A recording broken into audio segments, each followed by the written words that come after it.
et il faut que ceux qui l'adorent en esprit et en vérité. Amen. Élevons la voix et demandons l'aide du Seigneur pour notre étude ce soir.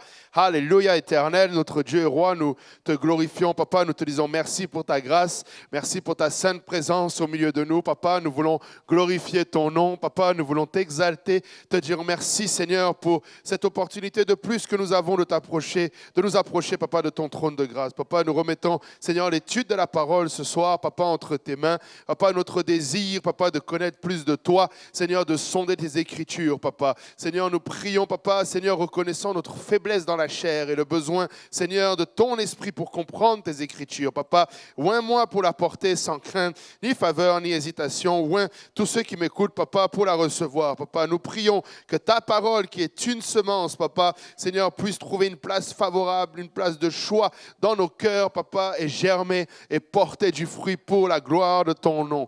Papa, Seigneur, nous reconnaissons tous les bienfaits, Seigneur, de ta parole. Alléluia. Et Papa, nous voulons, Seigneur, être des étudiants, des entendeurs et ceux qui appliquent également ta parole. Seigneur, que toute la gloire, l'honneur et la louange te reviennent avec action de grâce dans nos cœurs. Nous avons ainsi prié. Et tout le monde dit au nom de Jésus. Alléluia. Au nom de Jésus.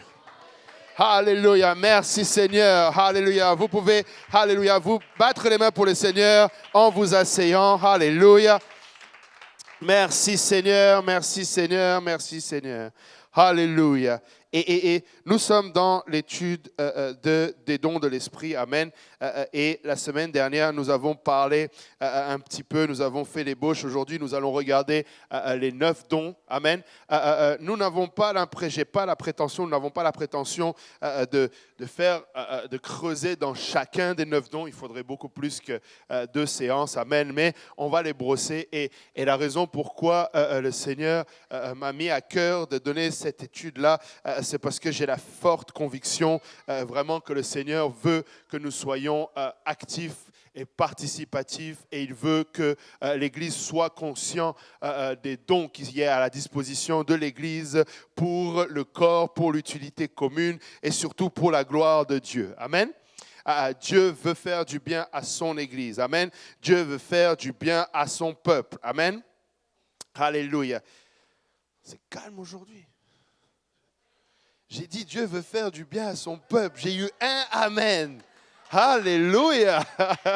Dieu veut faire du bien à son peuple. Alléluia. La parole de Dieu déclare qu'il rend son peuple heureux. Amen. Il le bénit. Amen. Alléluia. C'est quoi? C'est la défaite du Congo qui... Je remue la plaie, c'est ça? Alléluia. Le Seigneur veut bénir son peuple. Amen.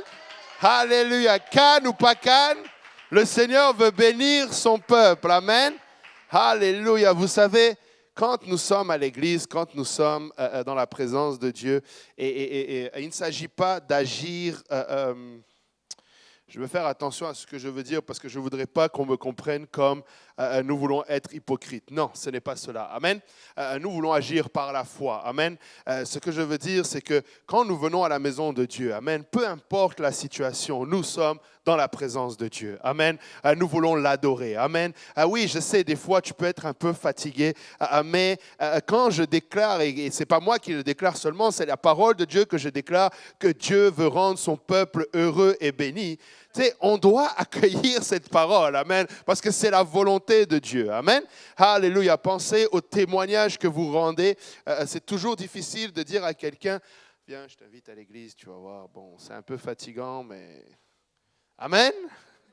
Alléluia. Viens à l'église, amen. Alléluia. Ne reste pas à la maison, amen. Viens à l'église, viens être béni, amen. Alléluia. Donc, je disais, le Seigneur veut bénir son peuple et veut que nous soyons conscients des dons qui sont à la disposition de l'Église. Et la semaine dernière, nous avons parlé de l'importance, premièrement, de reconnaître l'unité parmi nous. Amen. Nous sommes un seul corps. Amen. Le corps de Christ. Amen. Nous avions parlé des fondamentaux concernant notre croyance et ça, c'est important. Amen. Alléluia, la parole de Dieu nous dit que nous devons, il ne s'agit pas de tout reprendre depuis le début. Amen. Je cherche mon verset ici. Alléluia, Jean 17, c'est ça. Jean 17, verset 21. Le Seigneur dit, afin que tous soient un, comme toi, Père, tu es en moi et comme je suis en toi, afin qu'eux aussi soient un en nous, pour que le monde croie que tu m'as envoyé. Je leur ai donné la gloire que tu m'as donnée, afin qu'ils soient un comme nous sommes un. Moi en eux et toi en moi, afin qu'ils soient parfaitement un et que le monde connaisse que tu m'as envoyé et que tu les as aimés comme tu m'as aimé. Amen. L'unicité est importante. L'unicité est importante pour le salut. L'unicité est importante pour le fonctionnement de l'Église. L'unicité est importante dans tous les aspects de notre Dieu. Amen. Et nous devons être conscients que nous sommes un seul corps, le corps de Christ. Amen. Et l'auteur du livre d'Hébreux nous dit de ne pas reprendre toute la base. Amen. Nous gardons la base, nous gardons le plan du salut. Amen. Et nous maturons et nous grandissons en connaissance à partir de là. Amen.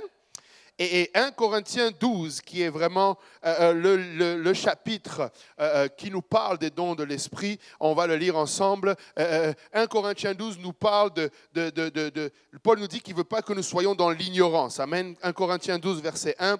Pour ce qui concerne les dons spirituels, je ne veux pas, frères, que vous soyez dans l'ignorance.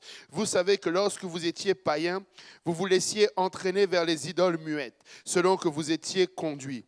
C'est pourquoi je vous déclare que nul, s'il ne parle par l'Esprit de Dieu, ne dit Jésus est anathème, et que nul ne peut dire Jésus est le Seigneur, si ce n'est par le Saint-Esprit. Amen.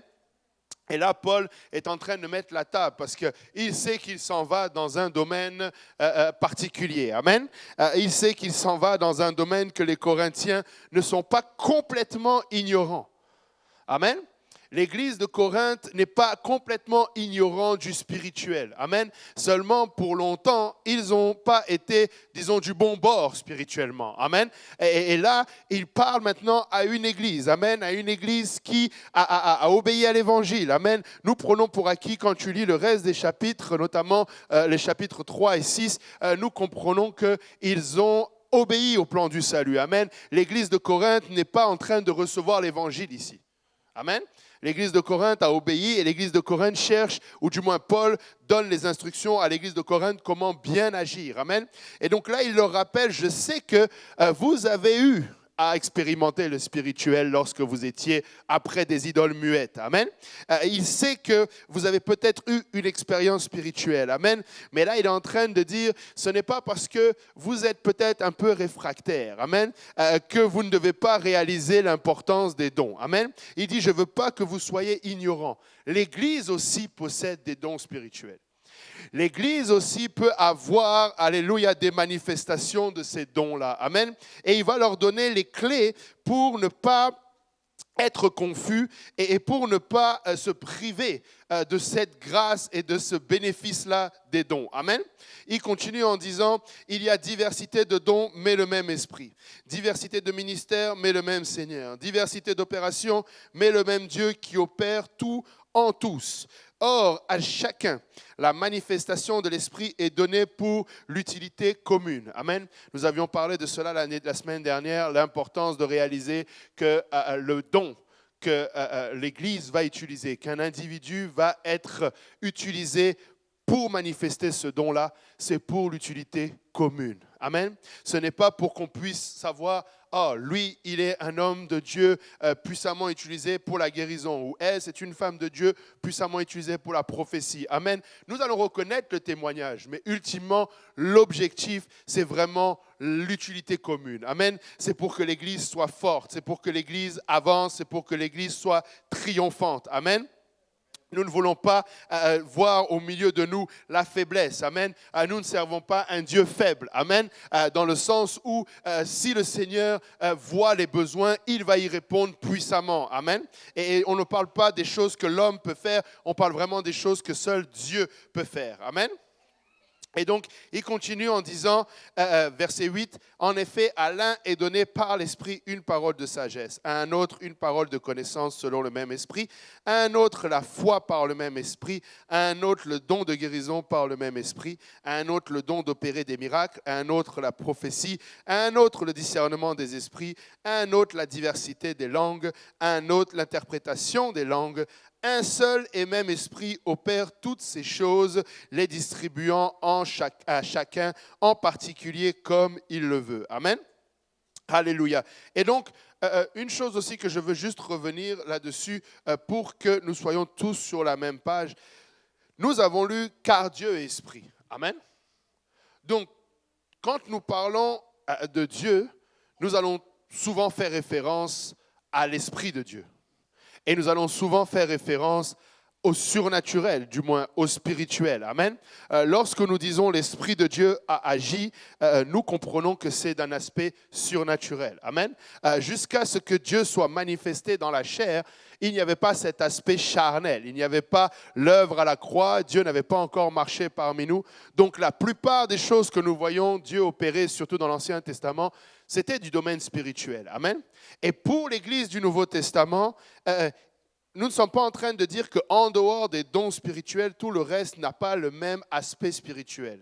Amen. Ce que je veux dire par là, c'est que, par exemple, avant même de parler des dons de l'esprit, la repentance, il va y avoir un aspect spirituel. Amen. La Bible dit que c'est le Saint-Esprit qui convainc du péché. Amen. L'Esprit de Dieu est déjà à l'œuvre avant même que l'on parle des dons de l'Esprit. Amen. Le don de l'Esprit, quand on parle du baptême du Saint-Esprit, c'est aussi spirituel. Amen. Là, nous parlons de l'Esprit du Seigneur qui descend sur un nouveau croyant. Amen. À l'accomplissement de la prophétie de Joël que dans les derniers temps, le Seigneur déverse de son Esprit sur toute chair. Donc, on est déjà dans de l'activité spirituelle. Amen.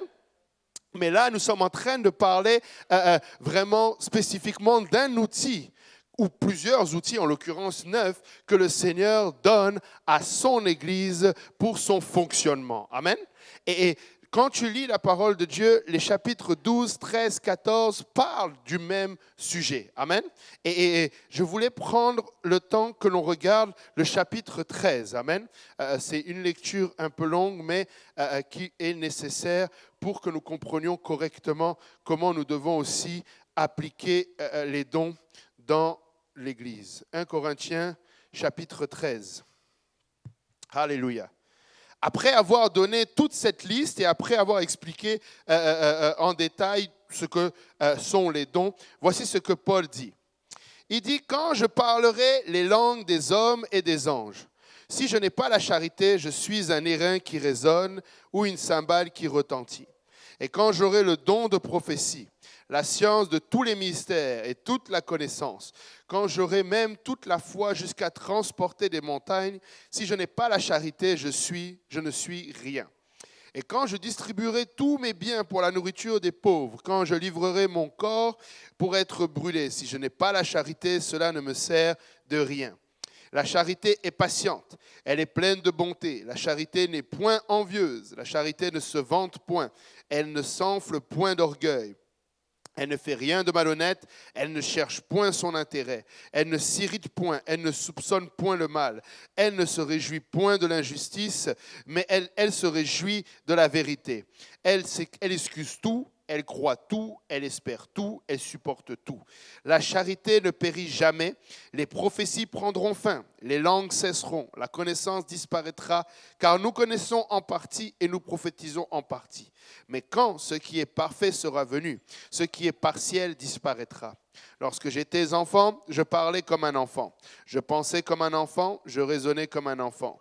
Lorsque je suis devenu homme, j'ai fait disparaître ce qui était de l'enfant. Aujourd'hui, nous voyons au moyen d'un miroir d'une manière obscure, mais alors nous le verrons face à face. Aujourd'hui, je connais en partie, mais alors je connaîtrai comme j'ai été connu. Maintenant donc, de ces trois choses demeurent la foi, l'espérance, la charité. Mais la plus grande de ces choses, c'est la charité. Amen. Et ce n'est pas un hasard pourquoi Paul a mis ce chapitre-là au milieu de son intervention ou de son partage concernant les dons de l'Esprit. Amen. Une chose que nous devons réaliser, c'est que le moteur pour l'Église de l'utilisation des dons de l'Esprit, c'est l'amour. Amen. Nous avons besoin d'opérer tout cela avec l'amour. Amen. Nous devons le faire avec la charité. Amen. Et la charité, la définition de la charité, ou le mot que l'on peut remplacer par charité, c'est l'amour. Mais la charité a cette particularité-là. Quand tu dis que tu fais la charité à quelqu'un, tu as cette notion-là de donner à quelqu'un, disons, dans le besoin. Amen. Quelqu'un de plus pauvre. Généralement, quand on dit on fait la charité, une œuvre de charité, c'est une œuvre pour les démunis, pour ceux qui n'ont pas beaucoup. Et vient avec la charité le fait que tu n'attends rien en retour. Amen. Tu n'attends pas en retour quelque chose de quelqu'un à qui tu fais la charité. Amen. J'espère que quand tu fais la charité dans la rue et que tu donnes à manger à quelqu'un, tu n'attends pas à ce qu'il te paye. Amen. Tu lui as juste donné, tu lui as fait la charité. Amen.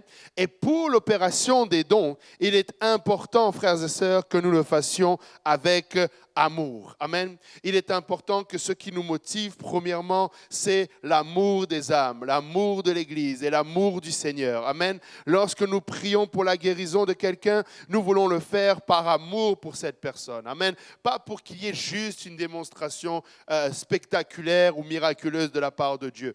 Nous allons nous réjouir du fait que quelqu'un ne souffre plus, mais d'abord, nous voulons partager cette peine. Nous voulons partager avec amour cette détresse. Amen. Si tu veux t'associer avec quelqu'un qui a besoin d'une parole de connaissance ou un miracle, tu veux le faire étant motivé par amour. Amen. Tu ne veux pas le faire en étant motivé par une reconnaissance. Tu ne veux pas le faire motivé par autre chose que par l'amour. Amen. Il dit, regardez, il dit au dernier verset, il y aurait les trois choses demeurent, la foi, l'espérance et la charité. Amen. Mais la plus grande de ces choses, c'est la charité. Amen. Pourquoi? Parce que la foi, nous en avons besoin pour notre passé. Amen. La foi, nous en avons besoin pour adresser notre passé. L'espérance, c'est notre futur. Mais la charité, c'est notre présent. Amen. C'est l'éternel présent. Ce que nous allons avoir quand nous serons devant le Seigneur, nous n'aurons plus besoin d'avoir la foi, puisque nous serons avec lui. Nous n'aurons plus besoin d'avoir l'espérance, parce que nous serons déjà dans sa présence. Amen. Mais nous aurons cet amour pleinement. Amen. Nous serons pleinement dans cet amour. Amen. Donc, si nous voulons appliquer les dons de l'Esprit, si nous voulons être efficaces dans les dons de l'Esprit, frères et sœurs, faisons-le par amour. Amen. Et par amour aussi, ce que ça veut dire, c'est que au-delà de l'exercice et au-delà du fait de voir les dons de l'Esprit se manifester parmi nous, nous devons vouloir voir beaucoup d'âmes parmi nous. Amen. Tu ne peux pas espérer être puissamment utilisé dans les dons de l'Esprit sans être intéressé par ce qui fait le poumon de l'Église, c'est-à-dire les âmes. Amen. Si nous n'avons pas, l'Église, ce n'est pas, vous le savez, l'Église, ce n'est pas les quatre murs. Amen. Ce sont les âmes qui sont dans les quatre murs. Amen. Donc nous devons développer un amour pour les âmes, pour pouvoir aussi être utilisés dans les dons de l'Esprit. Amen. Pour pouvoir nous saisir de ces dons-là, nous voulons le faire avec amour. Amen. Nous voulons voir le maximum d'âmes dans la présence de Dieu. Amen. Dans la maison de Dieu. Amen. Nous devons avoir premièrement, avant même de savoir quels sont les dons qui sont disponibles, nous devons avoir conscience des besoins dans la maison. Et tu vas être au courant des besoins dans la maison que si tu aimes. Si tu n'es pas intéressé par ton frère, par ta sœur, par le nouveau qui vient d'arriver, tu ne pourras pas savoir quel est le besoin dans ce lieu. Amen. Nous vivons malheureusement dans des sociétés où je ne sais pas, c'est peut-être pas que de l'égoïsme. Des fois, on en a déjà parlé ici ensemble, des fois c'est la peur d'être peut-être exposé, affaibli. Mais on n'aime pas trop parler de nos besoins. On n'aime pas trop partager les besoins qu'on peut avoir. On a peur que peut-être quelqu'un le prenne et le divulgue à tout le monde. Quelqu'un le prenne et profite de cette faiblesse pour quelque chose. Mais, frères et sœurs, nous devons minimalement être transparents entre nous. Surtout si nous voulons voir les dons de l'Esprit. Et comme tout à l'heure je le signalais, on ne peut pas attendre que les nouveaux soient ouverts avec nous si nous-mêmes, nous ne sommes pas ouverts entre nous. Amen. Je dois minimalement savoir faire confiance. Amen. Et en passant, pour être pratique, ce n'est pas du tout dans mes notes, je ne sais pas pourquoi je vais là-dedans, mais pour être pratico-pratique, il ne faut pas nécessairement que j'attende que quelqu'un vienne me dire quelque chose. Je peux commencer à être celui qui prend le risque d'être vulnérable. Amen. Tu sais, soyons vulnérables les uns les autres.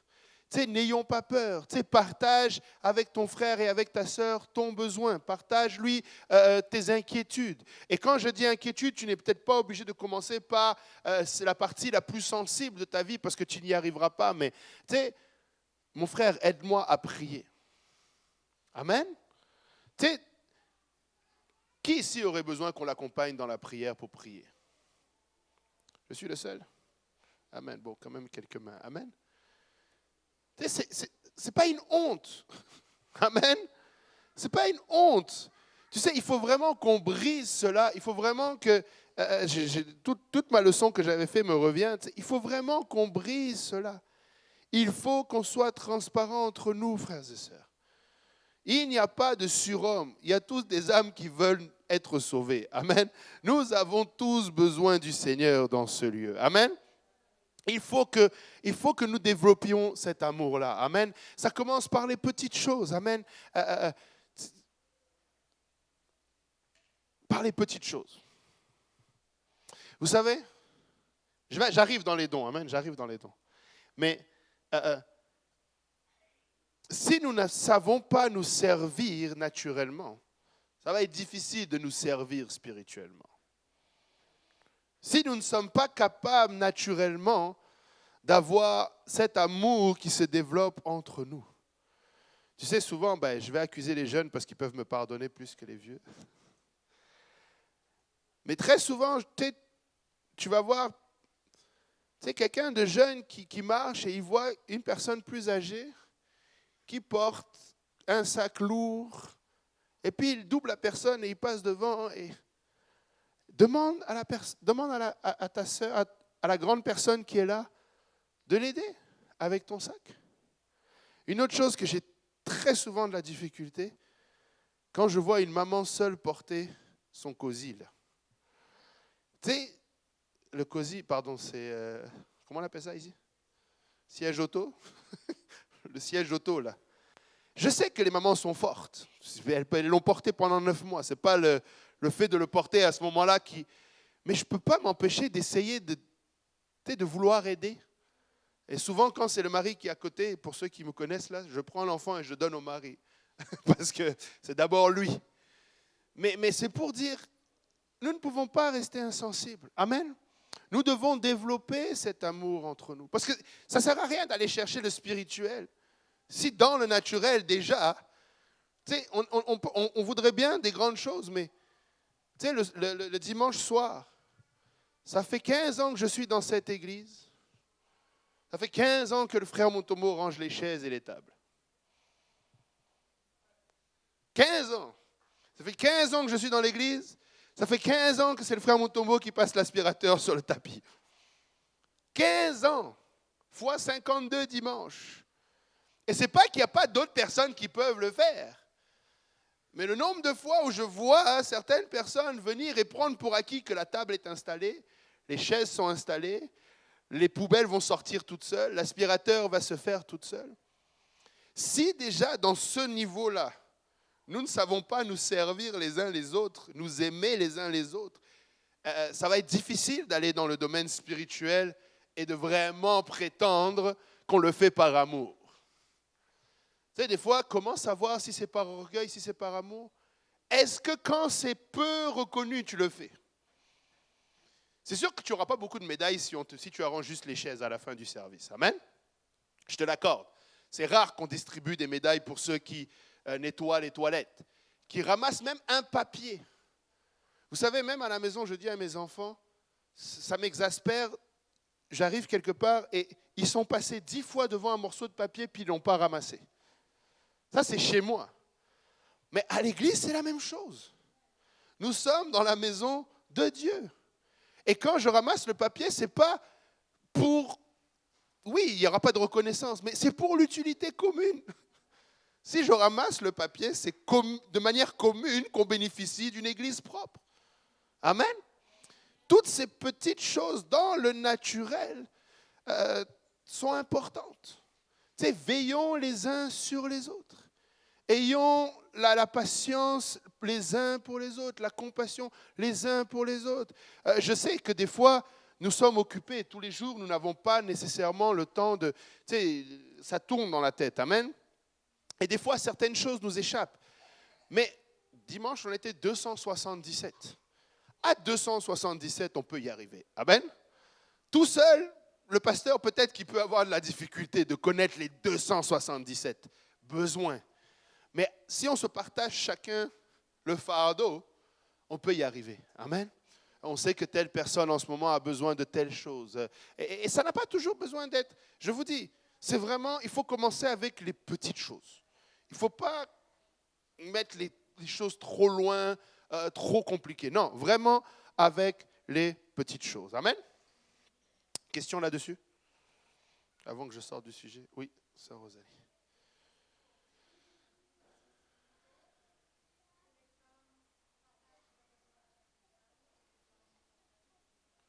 Oui. La sœur Rosalie a dit que les hommes partagent le besoin avec les hommes, les femmes avec les femmes, et surtout qu'un homme n'aille pas chercher une femme pour savoir c'est quoi ses besoins. Amen. Parce que souvent, ça va aller dans ce sens-là. Amen. Tu sais?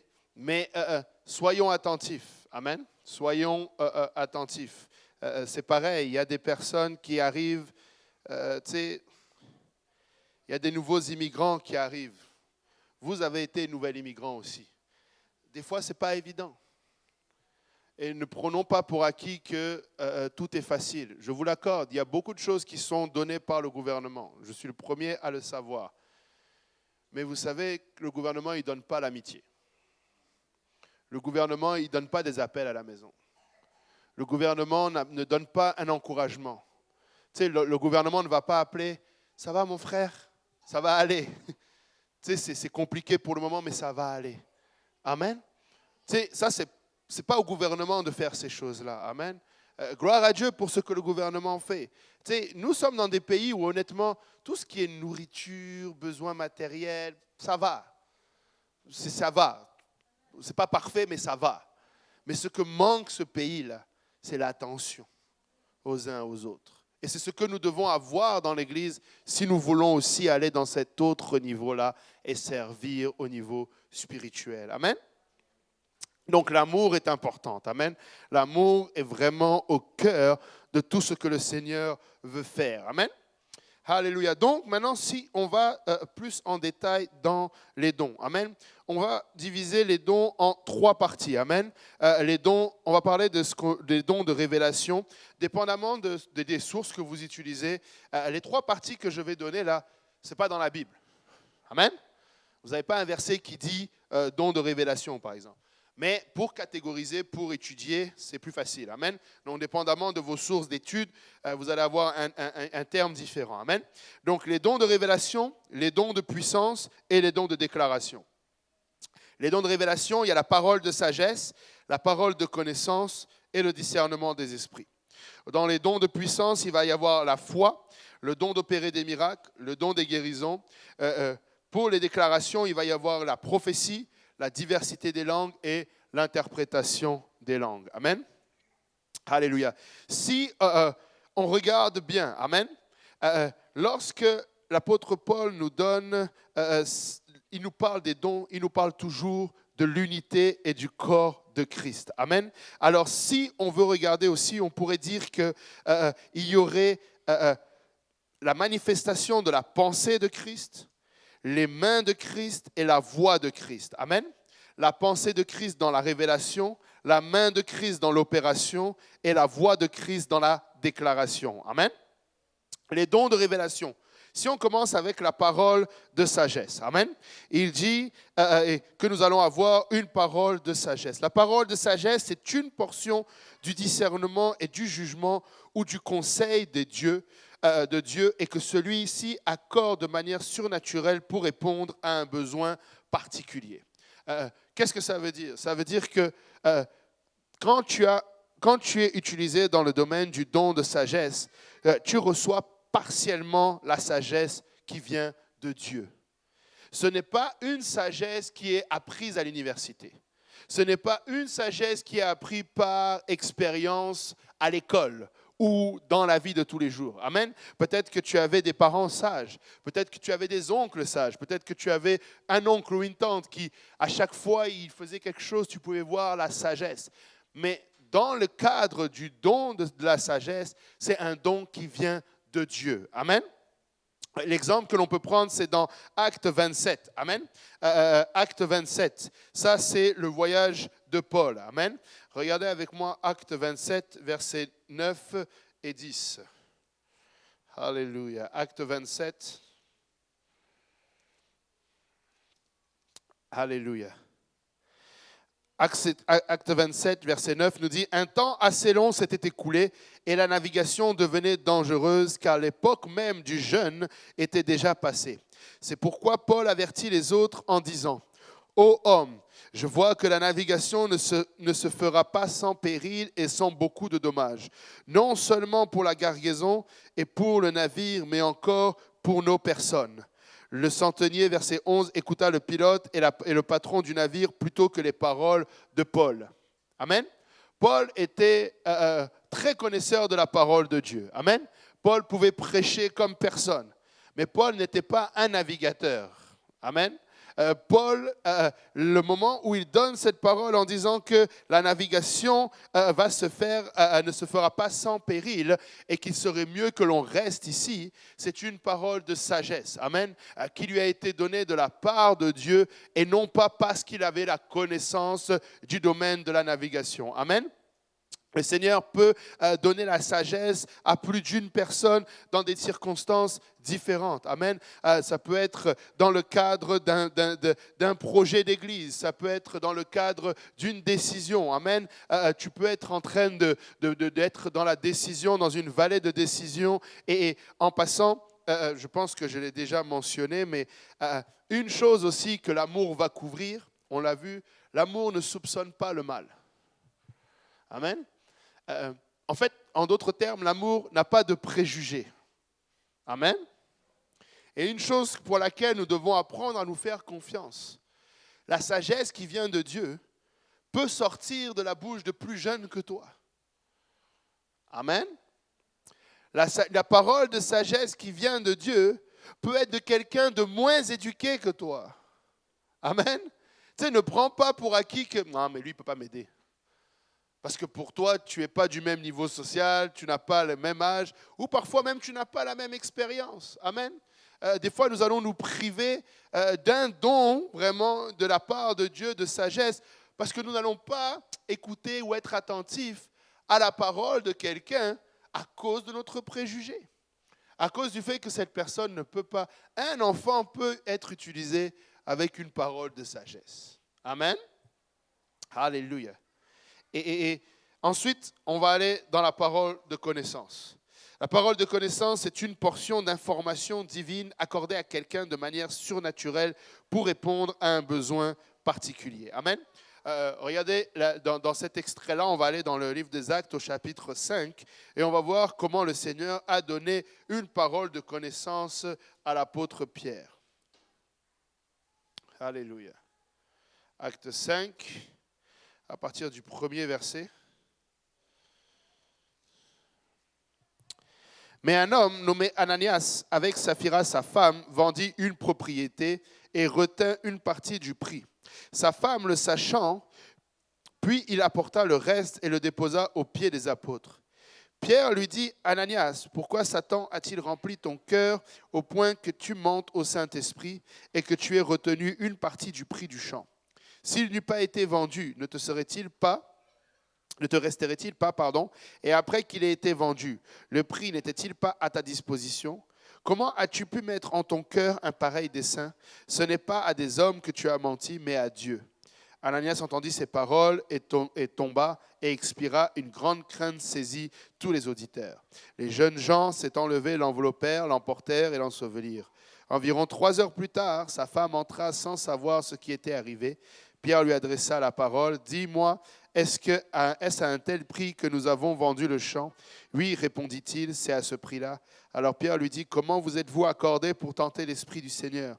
Voici, ceux qui ont enseveli ton mari sont à la porte et ils t'emporteront. Au même instant, elle tomba aux pieds de l'apôtre et expira. Les jeunes gens qui étant entrés la trouvèrent morte et l'emportèrent et l'ensevelirent auprès de son mari. Une grande crainte s'empara de toute l'assemblée et de tous ceux qui apprirent ces choses. Amen. Et donc là, on voit la différence, c'est que cette fois-ci, ce n'est pas juste un conseil qui est donné. Dans le premier cas qu'on avait vu tout à l'heure, Paul a usé de sagesse. Amen. Il leur a dit, voilà, ça serait peut-être mieux qu'on ne parte pas maintenant parce que la navigation va être difficile. Ça ressemble à de la connaissance, mais le don est plus exploité sur ce qu'a préconisé Paul. Amen. Il leur a dit, ça serait mieux, ça serait plus sage que nous restions ici. Et si tu regardes, les autres marins avaient la même connaissance que lui. Mais sauf qu'eux n'ont pas été sages et sont allés au bout de ce qu'ils voulaient faire. Amen. Donc, ce n'est pas que Paul a eu une connaissance qui n'était pas disponible pour eux. Mais dans ce cas-là, nous voyons clairement Pierre, c'est vraiment l'Esprit du Seigneur qui lui a donné à savoir ce que Ananias et Saphira avaient caché dans leur cœur. Amen. Le Saint-Esprit, il le dit lui-même, Pierre, ce n'est pas à des hommes que tu as menti, mais à Dieu lui-même. Amen. Et Dieu a donc révélé ce message-là. Et en plus de ça, il y a une deuxième révélation que l'on voit dans les Écritures. Quand Pierre demande à Saphira, est-ce que c'est à ce prix-là que vous avez vendu? Elle répond oui. Et il lui dit, comment vous êtes-vous accordés pour tenter l'Esprit du Seigneur? Et puis il dit, voici ceux qui ont enseveli ton mari. Alléluia. Ceux qui ont enseveli ton mari sont à la porte et ils t'emporteront. Donc le Seigneur avait donné la connaissance à Pierre que Saphira aussi allait subir le même sort. Amen. Ce n'était pas un acquis, mais c'était vraiment une parole de connaissance. Amen. En passant, vous avez déjà entendu, vous avez probablement déjà été enseigné là-dessus, mais c'est le seul passage où tu vois un tel agissement de la part du Seigneur. Amen. Je ne pense pas que dans toute l'histoire de l'Église, ce soit la seule fois où quelqu'un ait menti à Dieu. Amen. Mais là, tu vois un jugement, poum, qui tombe, et Ananias et Saphira meurent tout de suite. Amen. Et comme on nous l'a enseigné, c'est certainement dû à cette... vous savez, il y a une espèce de transition qui se fait entre les alliances. Amen. Tu peux voir que là, c'est un peu plus un reflet de l'ancienne alliance. Dans l'ancienne alliance, ça allait être la lapidation en cas de mensonge, la lapidation en cas de ceci ou de cela. Mais dans le Nouveau Testament, Dieu n'agit plus de cette façon-là. Amen. Mais qu'est-ce que je veux dire par là? C'est que cet exemple-là, ça serait ta seule référence si tu voulais utiliser les dons de l'Esprit avec comme objectif de corriger publiquement quelqu'un. Amen. Je parle surtout, on va voir tout à l'heure, mais quand le Seigneur donne un message, c'est un message dans lequel, qui est-ce que je vais prendre? Je vais prendre le frère Boaz. Ouais, je vais prendre le frère Boaz, il ne va pas me frapper. Tu sais, ainsi parle l'Éternel. Le frère Boaz, ceci, cela, ceci, cela, ceci, cela. Ce n'est pas Dieu qui fait ça comme ça. Amen. L'objectif de Dieu, ce n'est pas d'humilier quelqu'un. Amen. L'objectif de Dieu, ce n'est pas d'exposer quelqu'un. Amen. L'objectif de Dieu, c'est que nous parvenions tous à la repentance. Amen. La crainte s'est emparée du peuple suite à cet événement de Ananias et Saphira, mais c'est la seule fois où tu vois la crainte de Dieu implantée de cette manière-là. Amen. Donc ne le prenons pas pour référence en nous disant que non, Dieu doit faire quelque chose dans ce sens-là. Amen. On a entendu des histoires, c'est pourquoi je me permets de partager cela. Amen. Alléluia. Et donc, la parole de connaissance, amen, c'est vraiment une portion de l'information divine. Amen, des choses que tu ne pouvais pas savoir par toi-même. Amen. Et le Seigneur te donne à le savoir, à le connaître. Amen. Et nous voulons valoriser cela et nous voulons être sages quant à la façon dont nous utilisons cette parole de connaissance. Amen. Lorsque le Seigneur nous révèle quelque chose, ce n'est pas pour que nécessairement nous allions révéler à tout le monde ce qui nous a été révélé personnellement. Amen. En particulier, si nous parlons de l'Église commune, écoutez, je ne suis pas revenu là-dessus, mais nous avons, nous servons un Dieu d'ordre. Je cherche ma façon de le dire correctement, mais nous servons un Dieu d'ordre. Amen. Et rappelez-vous, c'était les mots du rabbin Segal. Il nous avait parlé d'une chaîne de commandement. Amen. Des fois, si tu reçois une parole de connaissance et que tu ne sais pas vraiment comment l'exploiter, va voir le pasteur Kaozi. Amen. Va voir le pasteur Kaozi, viens me voir et nous allons te dire comment nous allons traiter cette information-là. Amen. L'information peut être à traiter parce que le Seigneur nous donne cette connaissance pour que nous puissions prier. Ou le Seigneur peut nous donner à devoir agir aussi, mais agir d'une façon sage néanmoins. Amen. Parce que tu ne veux pas juste, parce que nous avons eu la connaissance de quelque chose, commencer à agir sur impulsion. Amen. La parole a été connue de la part de Dieu. Nous voulons continuer d'agir avec l'Esprit du Seigneur. Amen. Alléluia. On continue. Alléluia, j'ai changé de page, je reviens. Alléluia. Le troisième point concernant la révélation, le discernement des esprits. Amen. Le discernement des esprits, c'est le don surnaturel, qui consiste à percevoir les motivations spirituelles d'une action ou à identifier quel type d'esprit est à l'œuvre. Amen. Quand on parle de discernement des esprits, il peut y avoir trois catégories d'esprits. Ça peut être l'esprit de Dieu, ça peut être l'esprit du diable ou d'un démon, ou ça peut être l'esprit de l'homme aussi. Amen. Donc ce sont les trois catégories pour lesquelles nous voulons discerner. Et si je peux me permettre celle-là, ça c'était pas dans mes notes, mais c'est signé moi personnellement. Une fois que tu sais que c'est l'une des trois catégories, tu n'as pas besoin de creuser plus, surtout en ce qui concerne les démons. Amen. Tu sais, une fois que tu sais que c'est du diable, tu agis en conséquence. Tu chasses, tu adresses, tu fais ce que tu sais que tu as à faire. Mais de là à aller exploiter pour voir dans quelle catégorie de démons il se trouve, quel est ton nom, qu'est-ce que tu viens faire, pourquoi tu es là, quel est ton objectif. Amen.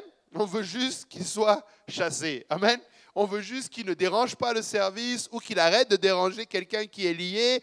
Nous voulons juste adresser la situation. Amen.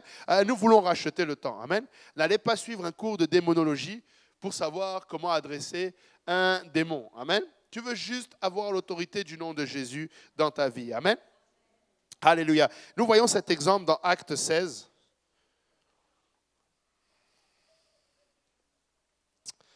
Alléluia. Acte 16.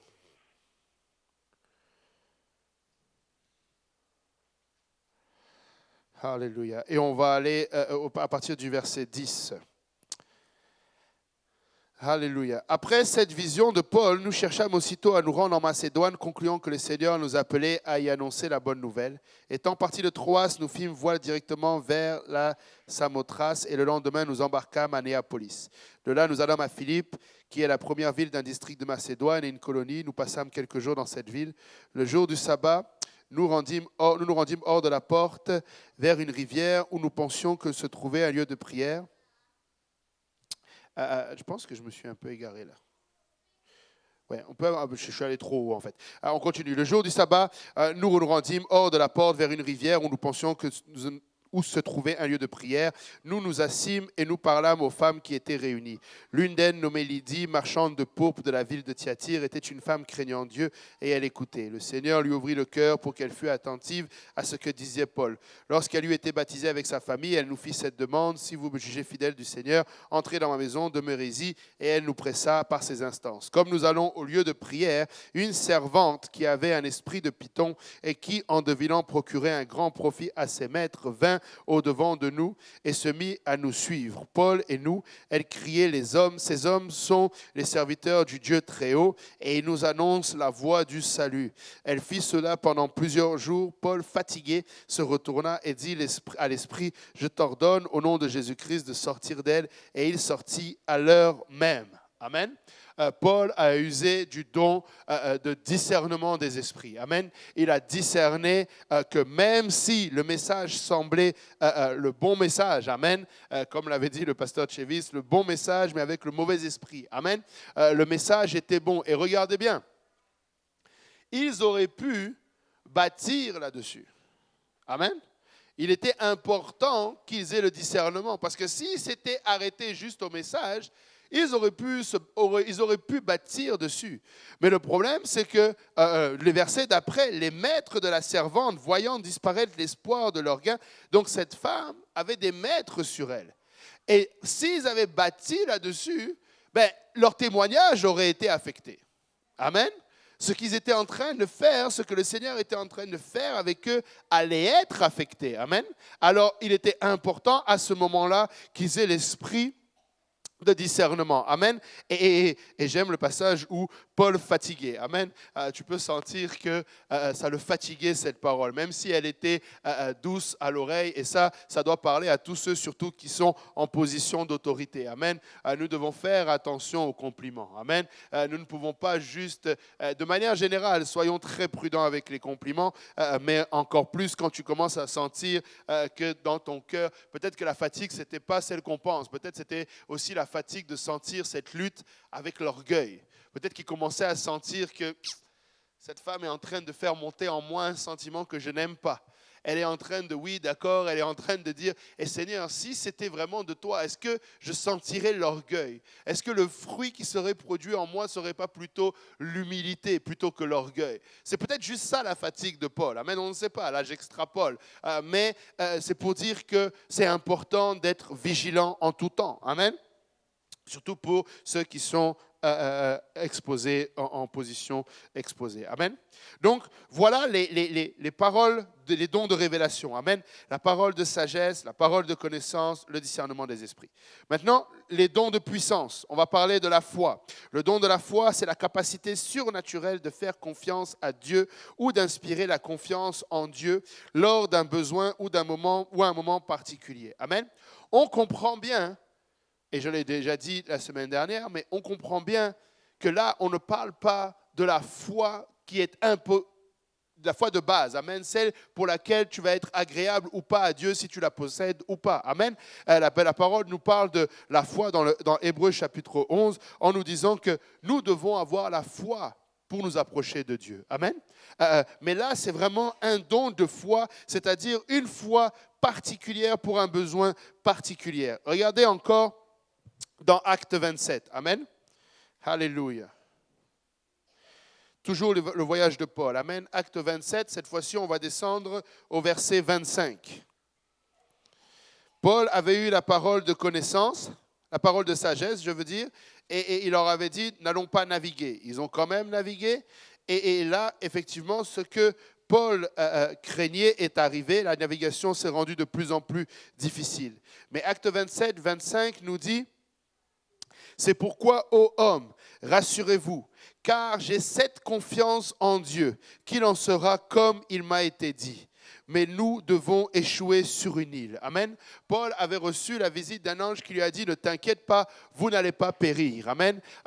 Et Paul, ici, a partagé l'information et a eu une foi particulière pour croire à ce moment-là davantage. Amen. Il dit, j'ai cette confiance, j'ai cette assurance, amen, que ce que Dieu a dit, il va le faire. Est-ce que ça veut dire que d'habitude, Paul n'avait pas confiance? Non.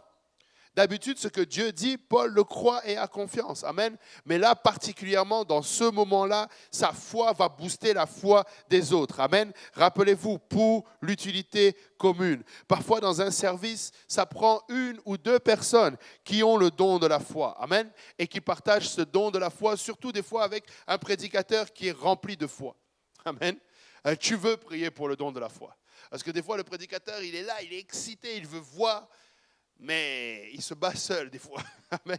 Et nous voulons avoir le don de la foi. Amen. Nous voulons partager cette foi avec lui. Amen. Peut-être que nous vivons la réalité. Lui, il arrive, le Seigneur lui donne un don particulier de la foi pour nous, pour l'Église. Amen. Local. Mais nous regardons, nous disons, on connaît nos réalités ici à Montréal. Nous connaissons, admettons, je ne sais pas, un prédicateur viendrait un dimanche soir et il nous prêcherait à l'Église de Saint-Laurent, ayant la foi que nous allons avoir un nouveau bâtiment. Et nous regardons, nous disons, ça fait plus de 10 ans qu'on cherche. Mais nous avons besoin du don de la foi à ce moment-là. Amen. Nous voulons appuyer le prédicateur sur cela. Amen. Nous voulons l'accompagner et avoir le don de la foi. Amen. Nous voulons que nous, ensemble, amen, nous bâtissions sur cette foi-là. Amen. Un autre don de puissance, le don d'opérer des miracles. Amen. Le don pratiquement le plus populaire. Amen. Tout le monde voudrait voir des miracles opérés. Amen. L'opération des miracles, c'est l'intervention surnaturelle de Dieu qui transcende les lois de la nature dans une situation donnée et qui agit par le biais ou l'aide d'un vase humain. Vous allez me dire, mais est-ce que ça veut dire que dans les autres cas, le vase humain n'est pas utilisé? Non, ce n'est pas cela. Mais quand il y a un miracle qui est opéré, on peut tout de suite voir que l'être humain n'a rien à voir là-dedans. Amen. On va le voir, disons, quasiment instantanément. Amen. Et l'Église du Nouveau Testament a été l'objet de miracles nombreux. Amen. Si vous vous rappelez, l'Esprit a transporté Philippe du désert de Gaza à Azote dans Acte 8. Un ange a miraculeusement délivré Pierre de sa prison pendant que l'Église priait. Amen. C'était le don des miracles qui était en action. Amen. Le don des miracles n'est pas nécessairement un à un. Amen. Ce n'est pas nécessairement moi qui prie pour quelqu'un ou toi qui prie pour quelqu'un et le miracle opère. En tant qu'Église, nous pouvons voir un miracle s'opérer. Amen. Nous pouvons voir un miracle s'opérer quelque part. Amen. Et un ange, donc je disais, a miraculeusement délivré Pierre de sa prison. Des esprits impurs sont sortis des démoniaques. Un jeune homme nommé Eutychus s'est endormi pendant de longues heures, rappelez-vous, lors du discours de Paul, et il est tombé du 3e étage d'une maison. Il s'est cassé la nuque, il est mort, mais il est revenu à la vie. Amen. Ça fait partie, on pourrait dire, du don de guérison, mais c'est aller au-delà parce que ça a été un miracle, ça a été une résurrection. Amen. Une restauration physique. On voit aussi également la résurrection de Tabitha, Dorcas, amen, par les prières de Pierre. Et enfin, lorsque, à la fin de son voyage, ils se sont échoués, Paul a été miraculeusement protégé de tout mal lorsque la vipère l'a mordu. Amen. Et regardez bien, par exemple, dans ce dernier cas, il n'y a pas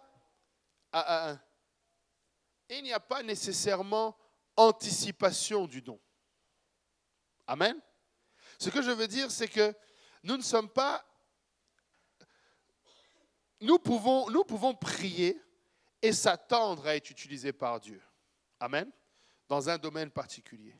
Mais nous pouvons aussi prier et juste être disponibles pour ce que Dieu va faire. Je ne sais pas si vous voyez la différence. C'est-à-dire que même quand ça s'opère, tu n'étais pas forcément dans l'attente de ce résultat-là. Tu n'étais pas nécessairement en train de prier pour la guérison ou pour le miracle. Mais Dieu l'a fait quand même. Alors que dans un autre cas, quelqu'un te parle d'une maladie ou quoi que ce soit, là tu sais que c'est le don de guérison qui va s'opérer. Amen. Dans une situation où tu as besoin de sagesse, tu t'attends et tu pries. Tu sais, on peut être dans une réunion, tu peux être dans une réunion à l'église, tu peux être face à une situation dans laquelle tu ne sais pas comment agir et le groupe de personnes qui est là peut prendre un moment, prier et demander une parole de connaissance à Dieu ou demander la sagesse de Dieu dans cette situation et s'attendre à ce que Dieu opère directement dans ce canal-là, de ce don-là. Mais nous pouvons aussi arriver à l'église et demander à Dieu, ou du moins se rendre disponible à Dieu, peu importe le don qu'il désire manifester aujourd'hui. Et ne pas juste le cantonner à, que ce soit la prophétie, que ce soit la guérison, mais Seigneur, peu importe ce que tu veux faire, merci pour les dons qui sont disponibles. Amen. Peut-être que je fais un peu un retour en arrière, je fais une pause, là je reviens peut-être un peu en arrière. Chaque fois que nous nous rassemblons, les dons sont disponibles. Chaque fois que nous sommes ensemble, les dons de l'Esprit sont disponibles. Là où 2 ou 3 sont assemblés en son nom, il est là. C'est le même Esprit qui est là. Amen. Je partageais cela à la maison, on discutait. Et c'est le même principe que pour ceux qui travaillent, ceux qui ont déjà travaillé dans un atelier. Que ce soit un atelier de musique, un atelier de menuiserie, un atelier de de cuisine. Tu sais, quand tu rentres dans un atelier de cuisine, tous les ustensiles de cuisine sont là. Amen. Il te reste juste à les utiliser. Si tu rentres dans un studio de musique relativement bien équipé, ben, tout est déjà là. Tu n'as plus qu'à utiliser. À chaque fois que l'on vient à l'église, on va prendre vraiment l'exemple de la musique. À part les bassistes qui viennent avec leur propre basse, mais le piano, il est là. Amen. Frère Jonathan, la console, tu ne l'installes pas, tu ne l'amènes pas chez toi chaque soir et tu reviens avec à chaque service, non? Ce n'est pas chacun qui vient et chacun vient avec son instrument. C'est là et il l'utilise quand c'est à son tour. Et c'est la même chose avec les dons de l'esprit. Amen. Ce n'est pas chacun vient avec son don. L'Église possède les dons. Amen. Et nous les utilisons quand nous en avons besoin parce que le Seigneur veut le manifester. Amen. C'est pourquoi nous devons nous rendre disponibles. Amen. Nous voulons prier et nous voulons être conscients de cela. Amen. Et c'est pourquoi aussi, vous avez déjà entendu le pasteur Kaosi dire, quand c'est l'appel à l'autel, c'est plus le temps de la repentance personnelle, à moins que vraiment le sujet t'a parlé particulièrement. Mais, frères et sœurs, nous voulons arriver à l'église, comme on dit ici, primé. Amen. Primé, pas le primer qu'on met sur le mur. Amen. Primer, ça veut dire que, tu sais, quand tu as un moteur, là, tu primes, ça veut dire que tu envoies déjà une partie d'essence. Amen. Tu sais, nous venons pleins de l'Esprit de Dieu. Amen. Tu sais, on va faire gagner du temps. Quand la Bible dit racheter le temps, c'est ça que ça veut dire aussi. Amen. Tu sais, je viens déjà avec la coupe qui déborde. Amen. C'est pourquoi nous, tu sais, on vient le samedi à la réunion de prière. Amen. La réunion de prière permet de remplir la coupe. Amen. C'est samedi qu'il faut venir demander pardon à Dieu pour tout ce qui s'est passé pendant la semaine, le moment où tu n'as pas résisté à insulter ton boss quand tu ne devrais pas le faire. C'est là le moment, là. Amen. Tu sais, tu te repens, tu dis, Seigneur, pardonne-moi, je sais que je ne devais pas gifler cette personne, mais tu sais, Seigneur, je l'ai fait quand même. Oui, il y en a qui ont besoin de ça. On n'est pas tous des anges, arrêtons là. On vient ici, tu sais, Seigneur, j'aurais pas dû m'énerver, j'aurais pas dû dire ça, j'aurais pas dû souhaiter que cette voiture qui m'a coupé la route rentre dans le mur. Je sais, Seigneur, c'est pas gentil. Moi, personnellement, je dois me repentir de ça des fois là. Je vous le dis, peut-être il y a juste moi là, mais elle me coupe comme ça. Je dis, vas-y, continue. Non, Seigneur, c'est pas bien. Mais c'est samedi soir qu'il faut le faire. Comme ça, on adresse tout ça, on est primé, on vient dimanche, on se réveille, tu sais, des fois, on facilite le travail au Seigneur, au diable, j'avais dire. Parce que tu vas voir que le diable, souvent, quand il va mettre la dispute, souvent on parle de cette analogie-là, mais le Seigneur va mettre la dispute, tu sais, dans un couple ou à travers des enfants. Tu sais à quel moment où la prière de samedi, c'était chaud? Parce que tu es primé. Parce qu'il sait que là où tu t'en vas, là, c'est chaud pour lui. Donc, ça lui prend un événement extérieur. Ça lui prend quelque chose pour que ton high, là, descende. Mais si tu n'as pas prié la veille, il n'y a pas de dispute. Au contraire, tout va bien le samedi parce que tu es déjà out. Amen. Arrêtez de faire comme s'il n'y avait que moi là. Amen. Suis-je le seul être humain ici? C'est ça la vérité. Amen. Tu sais, donc on apprend à discerner. On sait que là, non, on était chaud. Et comme par hasard, tu sais, l'enfant a pris le Nutella, là, il l'a mis sur sa belle chemise blanche. Tu sais, alors que d'habitude, il ne fait pas ça. Mais là, aujourd'hui, non, ça n'a pas marché. Tu sais. Mais parce que le diable sait qu'est-ce qu'il l'attend lui, amen, à l'église, amen. Donc nous voulons arriver primés, nous voulons arriver disposés, et ensuite nous voulons être disponibles dès le début du service, amen. Et on avance, mais tu sais, les outils sont là, les dons de l'esprit sont pour l'église, amen. C'est comme pour le Saint-Esprit. Quand tu reçois le don du Saint-Esprit la première fois, et la raison pour laquelle parfois pour certaines personnes c'est plus long que d'autres, c'est l'aspect de se laisser aller très souvent. Tu sais, la repentance est correcte, la foi est là, mais la personne ne parle pas en langue parce qu'elle veut rester en contrôle. Et souvent cette étape-là peut être longue, des fois même très longue, des fois il y a des gens plusieurs mois. Mais une fois que tu te laisses aller, waouh! Je ne sais pas si vous avez déjà prié avec quelqu'un pour le Saint-Esprit, et là, dès qu'elle commence, tu dis, c'est ça, c'est ça, c'est ça. Et tu vois, le sourire vient dans la lèvre de la personne parce qu'elle sent, mais elle n'ose pas. Et une fois qu'elle réalise que c'est vraiment vrai, elle se laisse aller et puis c'est parti. Amen. Et donc, de la même manière, tu sais, au départ, c'était une question de se laisser aller, de donner le contrôle à Dieu.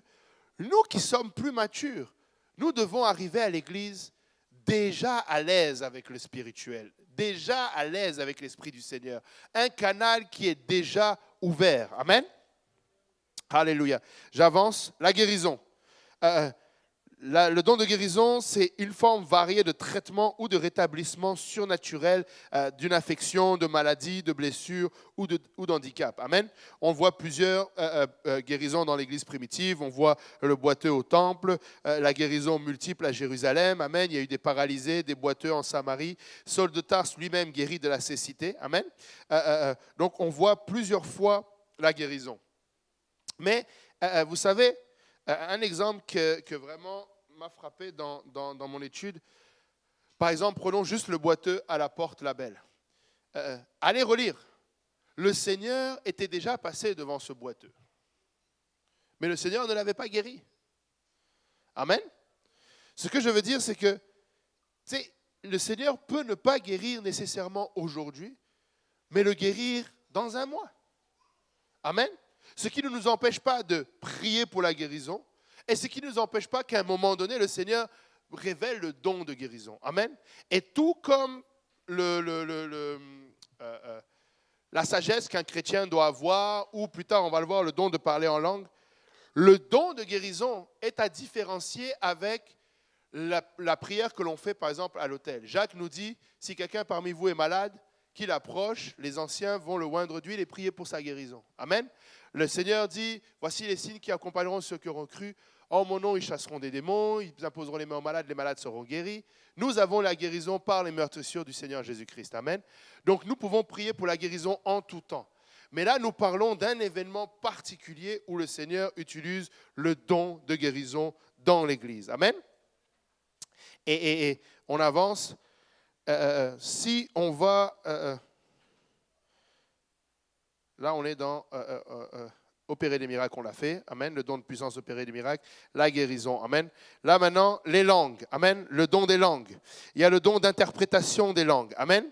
Le don des langues. Amen. Le don des langues, c'est le don d'un message surnaturel prononcé dans une ou plusieurs langues inconnues au locuteur. Une fois de plus, à différencier, ça, c'est vraiment les langues dans le cadre d'un message en langue. Amen. Et Paul nous dit que s'il doit y avoir un message en langue, qu'il y ait aussi l'interprétation des langues. Amen.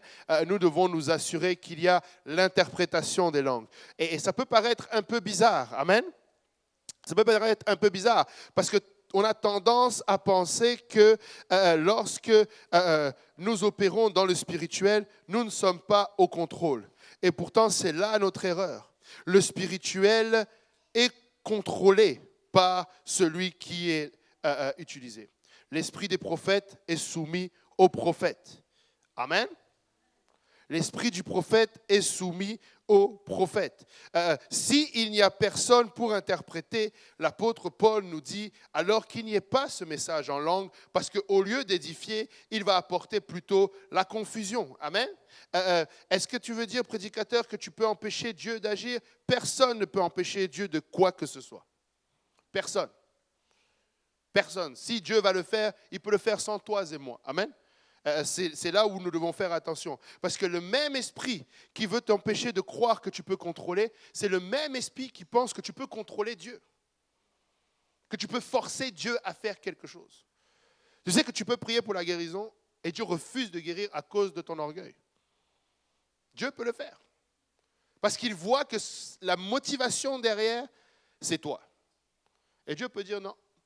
Et il va attendre que la personne soit tout seule quelque part et Dieu va le faire tout seul. C'est un privilège que nous avons que de servir le Seigneur. Amen. C'est un privilège que nous avons. Alléluia. Regardez bien.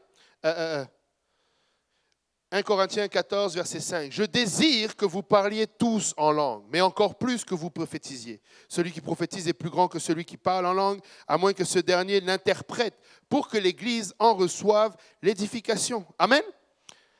nous devons avoir le message en langue et l'interprétation de ce message. Amen. Il dit, de même, vous, si par la langue, vous ne donnez pas une parole distincte, verset 9, comment saura-t-on ce que vous dites? Car vous parlez en l'air. Quelque nombre que puissent être dans le monde les diverses langues, il n'en est aucune qui ne soit une langue intelligible.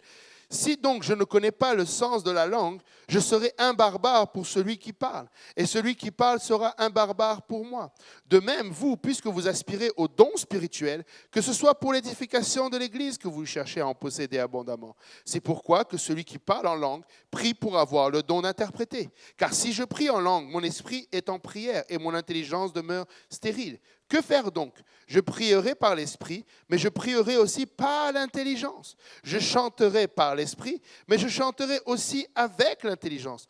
Autrement, si tu rends grâce par l'esprit, comment celui qui est dans les rangs de l'homme, du peuple, répondra-t-il Amen à ton action de grâce, puisqu'il ne sait ce que tu dis. Tu rends, il est vrai, d'excellentes actions de grâce, mais l'autre n'est pas édifié. Je rends grâce à Dieu de ce que je parle en langue plus que vous tous, mais dans l'Église, j'aime mieux dire 5 paroles avec mon intelligence afin d'instruire aussi les autres que 10 000 paroles en langue. Frères, ne soyez pas des enfants sous le rapport du jugement, mais pour la malice, soyez enfants et à l'égard du jugement, soyez des hommes faits. Amen.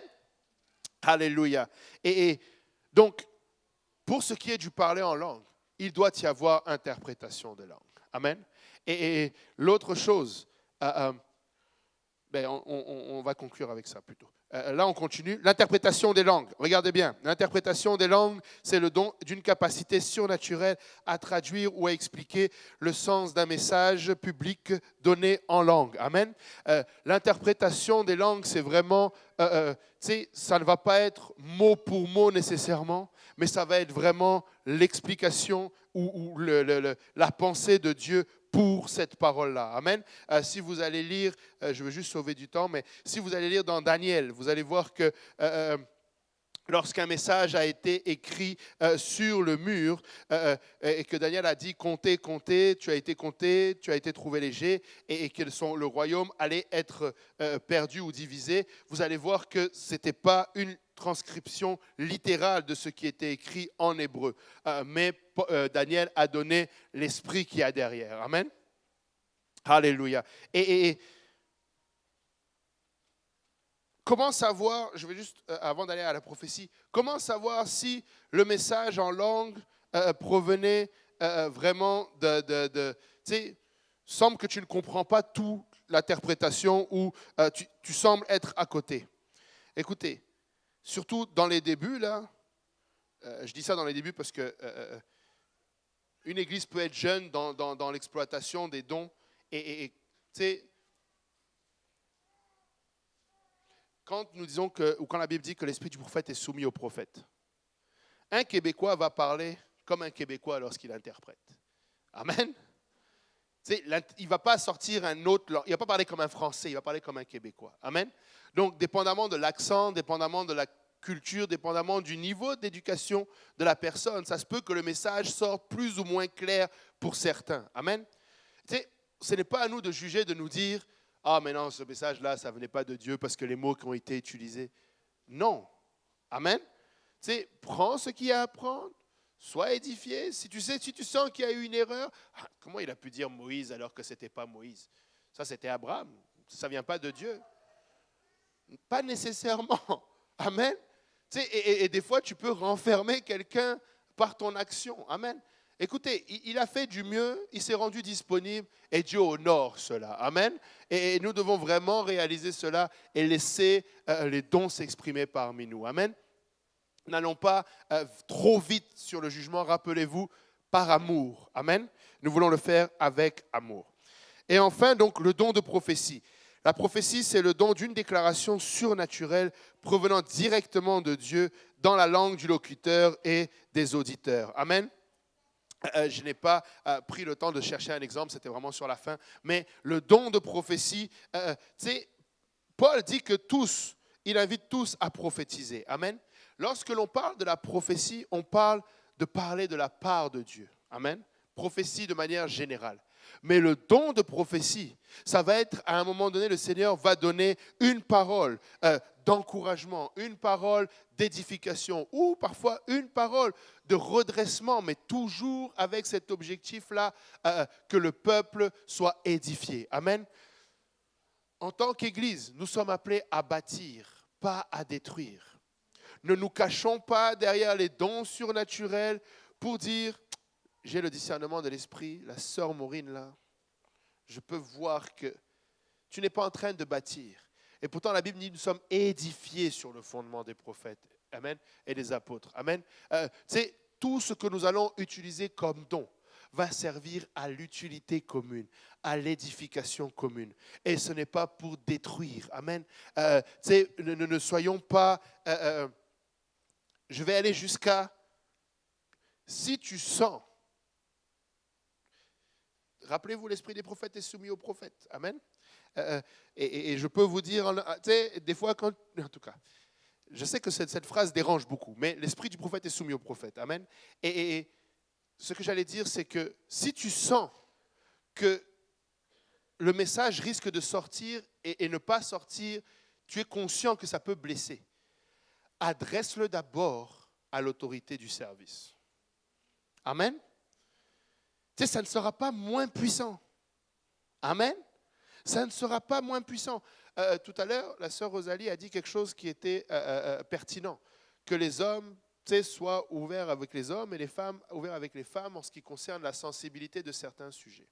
Maintenant, si le Seigneur me révèle parmi l'Église le cancer du sein d'une des sœurs, c'est peut-être bon que j'aille d'abord voir le pasteur, parler avec, et le pasteur va savoir comment adresser cela.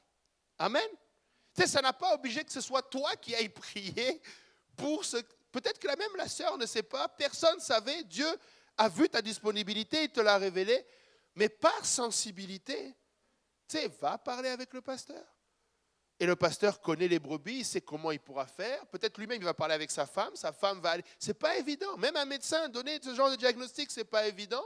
Alors, même dans l'église, ce n'est pas évident. Mais ne pense pas que parce que tu n'es pas allé, toi, prier, ça veut dire que la personne ne va pas guérir. Si Dieu a révélé, c'est parce que Dieu veut faire. Amen. Donc, il va le faire. Mais nous voulons garder, nous voulons toujours aller dans un sens de l'édification, dans un sens de la construction, dans un sens d'avancer avec le Seigneur. Amen. Alléluia. J'ai couvert les 9 dons. Amen. Comme je vous ai dit, je ne voulais pas rentrer trop dans les détails parce qu'il est déjà même 52. Est-ce qu'il y a des questions?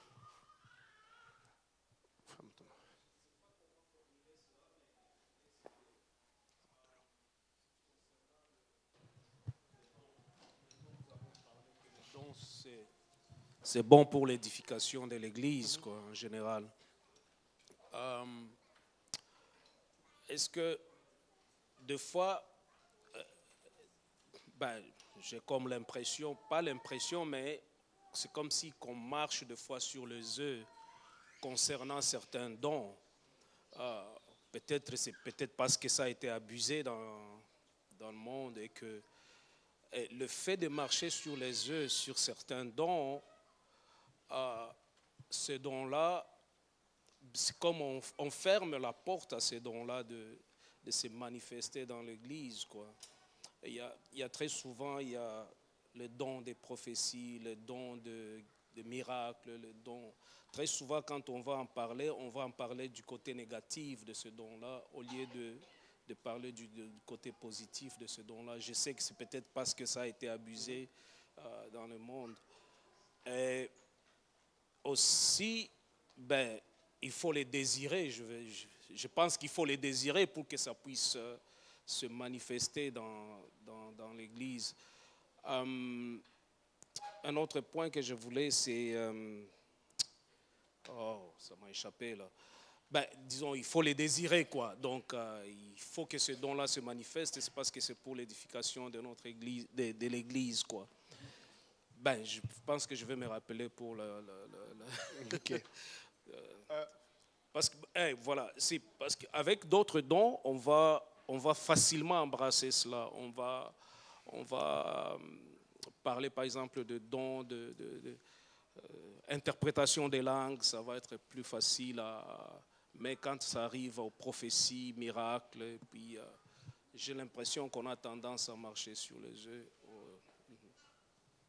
Euh, ce que je peux voir, parce que même quand j'ai encore beaucoup de choses hein, sur les dons, mais j'aurai l'occasion encore qu'on revienne là-dedans. Oui. Voilà, ça m'est revenu quoi. Je disais cela, bon, disons, il faut qu'on les désire, mais gloire à Dieu qu'il a donné l'esprit de discernement, fait qu'on peut discerner si vraiment si c'est le vrai don de prophétie ou c'est le vrai don de miracle ou quoi que ce soit, pour arriver à corriger cela et puis diriger les gens dans une bonne direction, quoi. Si je peux donner mon ressenti quand je préparais cette étude-là, et c'est pourquoi un peu j'ai brossé la semaine dernière le préambule, c'est que le spirituel, nous ne le connaissons pas. Amen. Nous ne maîtrisons pas le spirituel. Nous voulons naviguer et nous maturons, et plus nous maturons, plus nous sommes à l'aise. Est-ce que ça veut nécessairement dire qu'il doit y avoir des filtres à cela? Non, ce n'est pas une excuse. Mais il y a des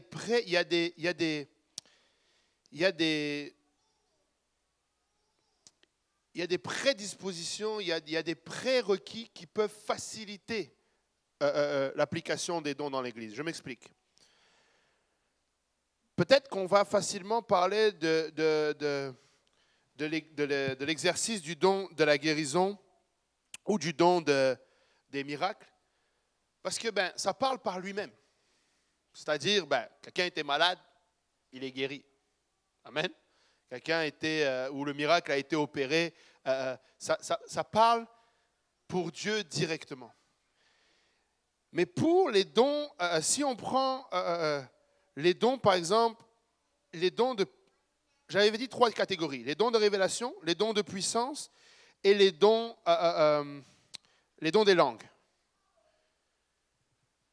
Une chose qui est nécessaire partout, mais moins dommageable dans certains cas, c'est la soumission. Encore une fois, admettons que je vais voir une sœur et je lui dis, le Seigneur m'a dit de prier avec toi parce que tu as le cancer du sein, le Seigneur va te guérir. Elle peut être heurtée, mais éventuellement, si c'était ça et qu'elle est guérie, ça va effacer un petit peu là. Mais ça aurait été tellement plus facile d'aller voir peut-être le pasteur et de lui parler et d'avoir un chemin plus facile. Maintenant, pourquoi je dis ça, c'est que c'est difficile d'avoir un plein épanouissement ou une pleine utilisation des dons, par exemple, de la prophétie, quand il y a un manque de soumission. Parce que c'est comme, des fois, le don de la prophétie ou certains dons donnent l'impression plus facilement que la guérison que ça vient de moi. Et ça élève un peu plus facilement l'orgueil. Et du coup, c'est comme si ça nous conduit un peu moins. Par exemple, nous devons croire que même si une prophétie est donnée, ça reste que l'application doit être conduite par l'autorité en place. Et je dois me soumettre à l'autorité en place.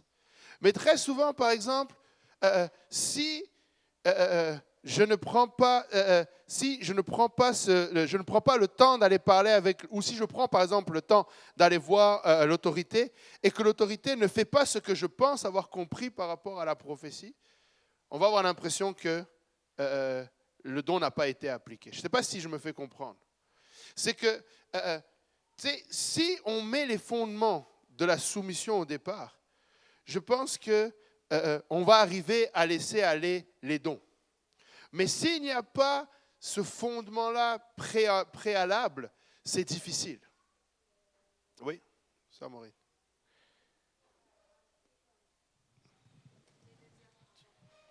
C'était juste pour rajouter par rapport à ce qui a été dit pour la soumission comme un prérequis. Le pasteur Joel Urshan enseignait un jour et il disait c'est très difficile de voir la manifestation justement de certains dons, parce qu'il n'y a pas le fruit de l'esprit déjà à la base, comme par exemple la guérison. C'est impossible que ça se manifeste si ta motivation, c'est même pas la compassion pour la personne qui est malade. Et effectivement, je pense que c'est surtout parce qu'il faut qu'on travaille sur le fruit de l'esprit maturé pour qu'il y ait pour qu'on évite de marcher, comme on disait, sur les œufs par rapport à certains dons. Ouais.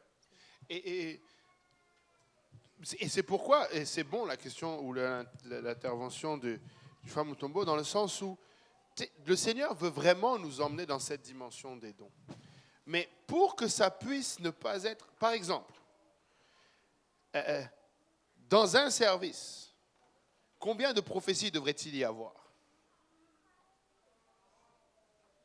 Paul dit 2 ou 3 prophétisent. Tu sais, ce n'est pas nécessaire qu'il y ait 12 prophéties, 12 messages en langue et 12 interprétations des langues. Vous allez me dire, oui, mais si c'est le Seigneur qui choisit, mais c'est là où qu'est-ce qu'on fait de la... Nous sommes des êtres humains qui voulons atteindre le domaine spirituel. Et il y a des choses qui ne vont se faire que dans le domaine spirituel. Amen. C'est pourquoi nous prions, c'est pourquoi nous jeûnons, parce qu'il y a de ces sortes-là qui ne sortent que par le jeûne et la prière. Amen. Mais nous devons, tu sais, dans les prochains jours, dans les prochaines semaines, prions.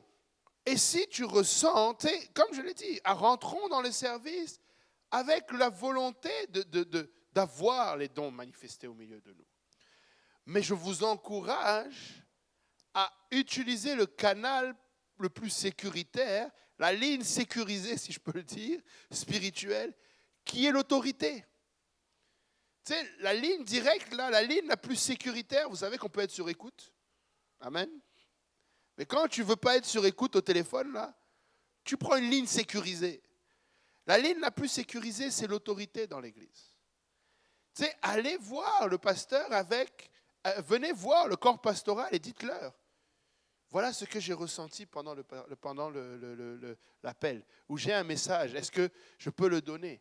Et il va te dire, vas-y. Et tu sais, on va éventuellement reconnaître. Vous n'avez pas remarqué, pour ceux qui viennent au service du soir, vous n'avez pas remarqué que très souvent, c'est le frère Tafari, le pasteur Benji, le pasteur Graham, de temps en temps la sœur Félie. Je peux vous dire qui donne des messages en langue et qui les interprète. Parce que le canal est là, on le sait, on le voit. Mais au début, tu sais, il peut y avoir une certaine crainte. Et ce qu'on ne veut pas non plus, c'est qu'on arrive à une place où tout le monde s'exprime et on n'est plus capable de gérer. Et qu'au contraire, ça commence à devenir, non, bon, toi oui, toi non. Pourquoi moi et pas lui? Donc lui, parce que, amen, là je vous parle pratico-pratique. Là, il n'y a pas du domaine non, il n'y a pas une science exacte derrière cela. Mais c'est pourquoi je parle de la ligne la plus sécurisée. Et je le dis parce que c'est ce que j'applique personnellement et c'est ce que j'ai appliqué personnellement plus d'une fois. Tu sais, même en tant que... et j'ai vu maman Jacqueline, j'ai vu la main. Et je voulais dire, et permettez-moi de le dire, même en tant que dirigeant, je ne peux pas prophétiser dans la vie de tout le monde. Je dois aller voir le pasteur en question de la personne. Tu ne sais pas ce que tu vas mettre. Et tu ne sais pas, pour toi c'est clair, ça serait, si c'était ta brebis, ce serait ça. Mais tu ne sais pas, il y a peut-être quelque chose qui va arriver. Et là vous allez me dire, mais est-ce que ça vient de Dieu ou pas? Oui, ça vient de Dieu. Mais est-ce que c'est la brebis que Dieu a donnée à ce pasteur? Oui. Donc moi je ne peux pas venir et prophétiser n'importe comment, même si le service est puissant dans la vie de quelqu'un qui n'est pas ma brebis. Amen. Je n'ai pas beaucoup d'amen. Hein? C'est important, surtout pour nous les dirigeants. Nous ne pouvons pas, ce n'est pas bienséant d'aller voir quelqu'un. Admettons, maman, j'arrive. Admettons, je vais voir. Qui je vais voir? Il faut que je voie quelqu'un. Je vais voir la sœur Maureen encore. Amen. Je vais voir la sœur Maureen. Mais encore là, moi, on a quand même un rôle plus ou moins direct, pastoral. Mais ce que je veux dire, c'est si je vais voir quelqu'un qui n'est pas de mon église et je vais lui prophétiser, le Seigneur m'a dit, tu seras dirigeant des champs à Laval. C'est peut-être vrai, mais ce n'est pas ça, comme ça que ça se fait là. C'est une prophétie. Parce que peut-être qu'elle est appelée à être dirigeant à Laval. Mais que j'aille voir son pasteur et que je lui dise, écoute, c'est un peu spécial ce que je vais te dire, mais voilà ce que le Seigneur m'a mis à cœur. Et puis on va travailler et la prophétie va s'accomplir. Mais si on met le désordre et qu'on commence à se permettre des aises, et le point central, avant de donner enfin la parole à la sœur Jacqueline, le point central, c'est que l'esprit du prophète est soumis au prophète. N'ayons pas peur d'avoir un contrôle de ces choses-là. Et plus, entre guillemets, nous aurons au préalable, nous serons assurés de certaines bases, plus nous serons libres dans l'esprit. Parce que là où il y a un ordre, vous allez voir que quand l'ordre est respecté, ça coule. Quand tu vas dans une famille là et on sait qui est le père, on sait qui est la mère et chacun est à sa place, ça roule. La maison roule, tout le monde sait ce qu'il a à faire, poum, poum, poum, on ne revient pas. Si le capitaine était là, il est au Cameroun là, d'ailleurs, prions parce qu'apparemment ça devient difficile de le remettre dans l'avion. Il commence à prendre plaisir au Cameroun. Et tu sais, s'il était là, il vous dirait, dans la cuisine là, c'est chef de partie, chef cuisinier, chef de rang, premier cuisinier, toutes les règles sont là. Et une fois que tout est établi, ça roule. Chacun sait ce qu'il a à faire, ça roule. Mais dès qu'il n'y a plus ça là, ça devient un peu la cacophonie. Oui. Oui.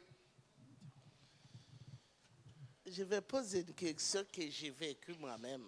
Parce que tu as dit, il faut dire à pasteur, mais parfois, ça dépend du message. On peut pas. Ça dépend du message. Parce que moi, ici même, et en haut, je me souviens, pasteur Karouzi dit, tout le monde vient devant pour prier. Comme d'habitude, le dimanche, c'était un jour dimanche. Et puis, moi, j'allais. Mais il dit, celle qui est à côté de la personne, prie pour la personne. Moi, tout de suite, j'ai eu un message. Et on m'a montré la personne, tout. Dieu m'a montré. Je n'ai pas prié pour les gens devant. Mais j'étais un petit peu bataille avec Dieu. Mais j'étais peu... Il faut ça faire vite avant que l'église ait terminé. Ça, après, il me dit, non, je ne veux pas rester avec ça, moi. Alors, moi, j'ai une chose qui m'a fait... Je me dis, mais pourquoi ça? C'était parce que je ne veux pas. Mais l'affaire qui me demande, j'étais trouvé lourd pour dire, allez voir la personne prier, ok. On peut dire, et puis poser la main sur son ventre. Là, c'était chaud pour moi, là. Et puis, il me commence à parler. Il dit, tu parles, tu dis bonjour, et puis tu dis, est-ce que je peux prier pour toi? J'allais, comme il m'a dit, il me dit, est-ce que tu es d'accord? Je peux poser ma main sur ton ventre. Il dit oui. Aussitôt, je pose ma main sur son ventre. Et puis, ça vient seul. Je tombe en langue. Je me souviens comme si c'était aujourd'hui. Je tombe en langue, je pleure. Et quand je pleure, il y a une grande délivrance. Merci Seigneur. Et puis pendant que j'ai pris, et puis même moi je ne sais pas pourquoi il m'a dit poser la main sur son ventre. Mais après je vais au courant. Et puis moi j'obéis tout ce qu'il m'a dit vraiment. Et puis quand j'ai dit, et puis la personne a dit, je peux poser sa main, je l'obéis, tout de suite je pose. Ça, tu comprends? Alors, c'est pour cela, et vraiment, c'est après je sais pourquoi. Et vraiment, la personne a eu des enfants. Amen. Et c'est pour cela qu'il y a des places, des choses, tu ne peux pas courir du pasteur, il faut Non. aller faire le travail que Dieu t'a dit. De la même Ça manière dépend. que je ne dis pas que dans toutes les circonstances, on doit aller voir le pasteur, mais c'est aussi pas dans toutes les circonstances que tu ne vas pas voir le Parce que pasteur. j'avais pas de temps. Non, je comprends. C'était Mais sur le champ. la façon, par exemple, dont tu l'expliques, il y avait déjà une maturité et tu avais déjà obéi à un principe. T'avais déjà, il avait donné les directives et tu as suivi les directives. C'est ça. Vous savez, des fois, là, il va y avoir des directives, c'est simple comme ça. Hein. Le pasteur va dire, s'il vous plaît, regardez-moi tous. Et puis, tu en as un qui continue de prier parce qu'il pense que Dieu va faire quelque chose. Si le pasteur a dit, regardez-moi tous, là, on arrête tout et on regarde le pasteur. C'est des petits détails. Mais si, effectivement, au départ, tu respectes les petites choses, ben, tu laisses le canal ouvert pour l'obéissance et Dieu va faire. Et je ne dis pas que nécessairement, en plus de ça, là, c'est femme avec femme. Vous pouvez. Je ne suis pas en train de vouloir, au contraire, accordez-moi le bénéfice du doute. Mon étude, c'est Dieu veut vous utiliser dans les dons. Je n'ai pas fait une étude pour dire Dieu ne veut pas vous utiliser dans les dons. Je n'ai pas fait une étude Dieu, faites attention avec les dons. Non, Dieu va faire de grandes choses parmi vous. J'essaie juste de vous donner les bons outils. Parce que très souvent, on va avoir l'impression, non. Et on peut être conscient de cela tout en étant équipé de manière efficace. Le spirituel, vous voulez que je vous dise le mot qui m'est venu? Le spirituel, ce n'est pas le bordel. Ça fait bizarre ces deux mots l'un à côté de l'autre. Mais c'est ce qui est venu dans mon esprit. Tu sais, le spirituel ne veut pas dire on fait n'importe quoi. Sinon, Paul ne nous donnerait pas tous ces détails-là. Et si on respecte les choses les unes après les autres, c'est pareil.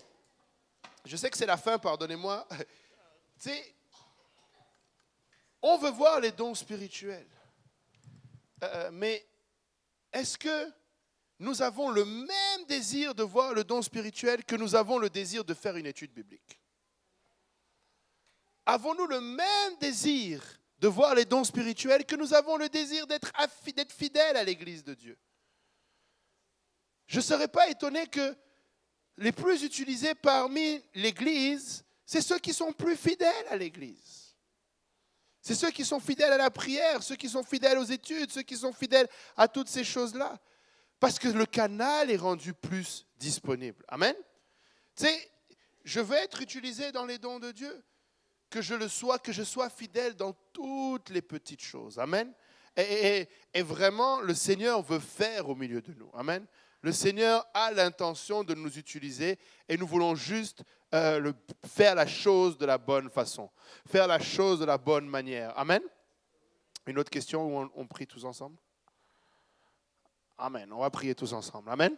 Alléluia. On va se lever et on va prier. Amen. Si vous avez d'autres questions, n'hésitez pas. Je sais qu'il est 21h12, peut-être plusieurs veulent rentrer. Mais si vous voulez venir me voir, que l'on puisse discuter volontiers. Mais vraiment, gardez en tête que l'objectif, c'est que nous soyons équipés pour ce que le Seigneur veut faire avec nous. Amen. Nous voulons être efficaces. Amen. Nous voulons prier, Seigneur, merci pour les dons. Et Seigneur, utilise-moi, me voici. Amen. Alléluia. Si on peut élever la voix tous ensemble. Alléluia. Seigneur éternel, notre Dieu et roi. Papa, nous bénissons ton saint nom. Nous te disons merci pour ta grâce. Papa, Seigneur, merci pour ta parole. Papa, Seigneur, je viens prier que tu nous aides, Père éternel, à, Seigneur, comprendre tes écritures, à réaliser ce que tu veux faire avec nous, Papa, Seigneur, et nous rendre disponibles, Papa, Seigneur. Ton Église, Papa, Seigneur, désire te voir agir parmi nous, Papa. Seigneur, nous avons soif, Seigneur, de te voir, Papa. Seigneur, au milieu de nous, Seigneur, opérer, Seigneur, alléluia, des miracles, Seigneur. Diriger ton peuple, Seigneur. Donner, Seigneur, à ton peuple, Papa, d'être, Seigneur, utile, Papa, dans toutes choses, Papa, pour ton royaume. Père éternel, Seigneur, je nous remets entre tes mains, Papa. Aide-nous, Seigneur, à maturer, Papa, dans plusieurs aspects, Seigneur, de nos vies, Papa. Seigneur, tu nous